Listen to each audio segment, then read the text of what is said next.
இந்திய இயக்க தலைவர்களுக்கும் புதுவை மாநில தலைவர் திரு நந்தினி அவர்களுக்கும் தலைமை ஏற்று இங்கு அனைத்து இந்தி இளைஞர்களும் எங்கள் நிகழ்ச்சியில் கலந்து கொள்ள வருமாறு அன்புடன் அழைக்கிறேன்.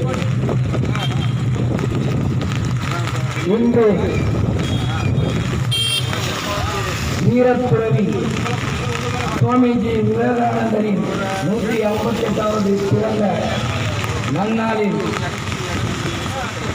அவருக்கு கன்னியாகுமரியில் உள்ளது போல் புதுவை மாநகரில் இயற்கை எழில் கொஞ்சம் கடற்கரையில் அவரது திருவுருவச் சிலையை நிறுவ வேண்டும் என கடந்த 10 ஆண்டு காலமாக இந்து மக்கள் அமைப்பின் சார்பாக தலைவர் திரு நந்தினி அவர்கள் கோரிக்கை வைத்துக் கொண்டிருக்கிறார்.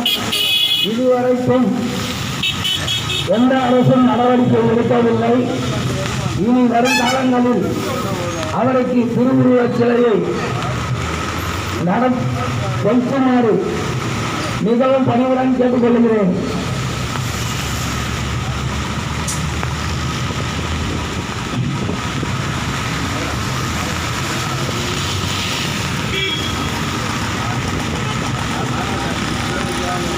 அதே வேளையில் சுவாமிஜி அவர்கள் 1863 பிறந்து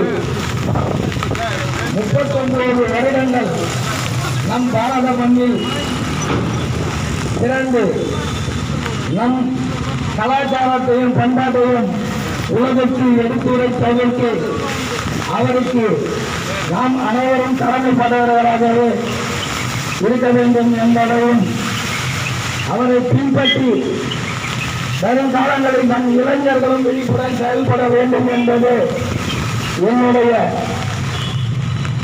ஆதங்கமாகவும் வெளிப்படுத்துகிறேன். இந்த நன்னாளில் அகில பாரத இந்து மக்கள் அமைப்பின் தலைவர் விஜய் சிவகுமார் அவர்களும் பிறந்த நன்னாளுக்கு அவர்களுக்கும் வாழ்த்துக்கள் தெரிவித்துக் கொள்கிறேன். விவேகானந்தர் போல் அவரும் இந்து மக்கள் கட்சியின் அமைப்பின் அங்கமாகவும் திகழ்ந்து வருகிறார். அவர்கள் பணி மென்மேலும் சிறக்க அவருக்கும் மனமார்ந்த வாழ்த்துக்கள்.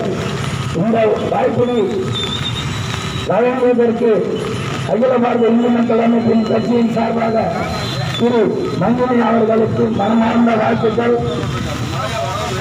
ஜெய் ஸ்ரீராம்.